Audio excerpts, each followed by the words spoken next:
Hello guys, welcome to 5th Generation Nabi Shop and welcome to another unboxing and testing. Shoutout natin Sir Fidel. Okay, so meron tayo ditong i-unbox. Quick review lang po tayo. This is the Tactical Pistol TP50. Yan. By Umarex. This is Gen 2. T4A TP50 Gen 2 Black. Caliber 50. CO2 powered 13 joules 6 rounder. Yan. T4A training for engagement tactical pistol. So bali ang bala po nito ay caliber 50 rubber ball. Yan. Tapos yung kanyang hangin naman ay CO2 12G. This is good for 12 shots. 12 shots, more or less 12 shots. Disposable siya. Okay? So, ito yung unit.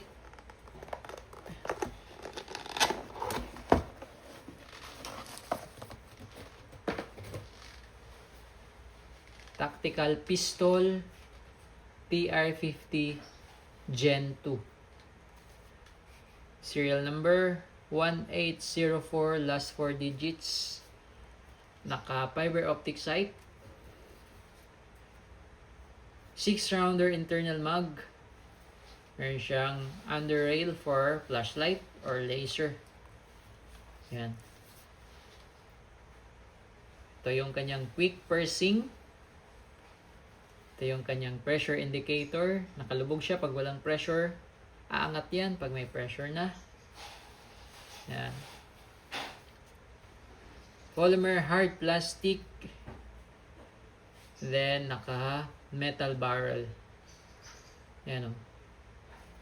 Caliber 50. Okay? So load tayo ng bala. So ito po yung caliber 50 rubber ball. Pag nag-load po kayo, may spring siya. Sagad mo lang siya dito, meron siyang lock. Tapos ito, ilalaglag mo lang siya dyan.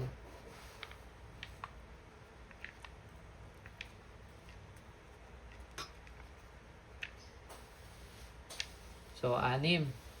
Then, release the spring. Okay? 6 yan. Ngayon, ito yung quick pursing cap. Ikot nyo lang po, counterclockwise.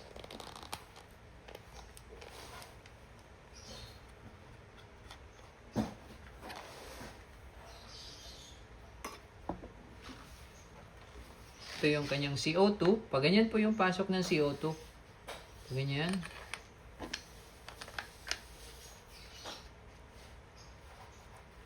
Then, hihigpitan lang natin. Okay? So, sa ngayon po, loaded tayo ng rubber ball. Then, naka-standby po yung CO2. Okay? And then, pag gagamitin nyo na siya, i-activate or papaluin nyo lang to. Pinalo nyo to, aangat yung pressure indicator pin at pwede mo na siyang gamitin. Pero pag hindi mo siya gagamitin, huwag mo siyang i-activate. So, hindi mako-consume yung CO2 niya. Tingnan natin. Hinigpitan ko siya, no? Pero yung kanyang CO2 hindi pa punctured. So, sa mga ibang unit natin, once hinigpitan mo na, mabubutas na siya. Ayan, oh, hindi pa siya punctured. Baga naka-standby lang siya dyan. Okay. Then, pag gagamitin nyo na siya, kailangan nyo nang gamitin. Paluin mo lang siya, parang ganito. Then, aangat na siya. Okay, ganun lang. And we're ready to shoot.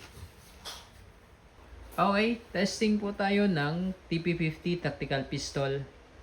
Chambered in caliber 50 rubber ball. Firing.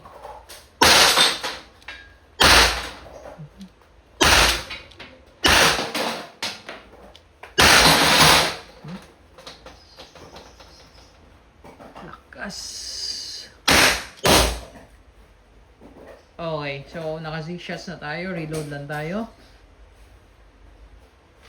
Okay, so nag-reload tayo another 6 shots. Pinaputok mo siya, malakas talaga yung tunog nito.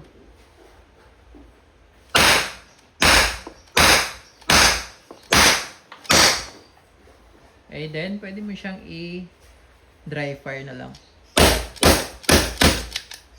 Wala na. Then, bago mo siya release.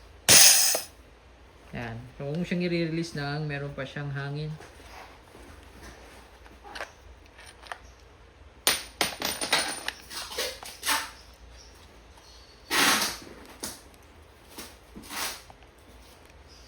Ayan. CP50 tactical pistol.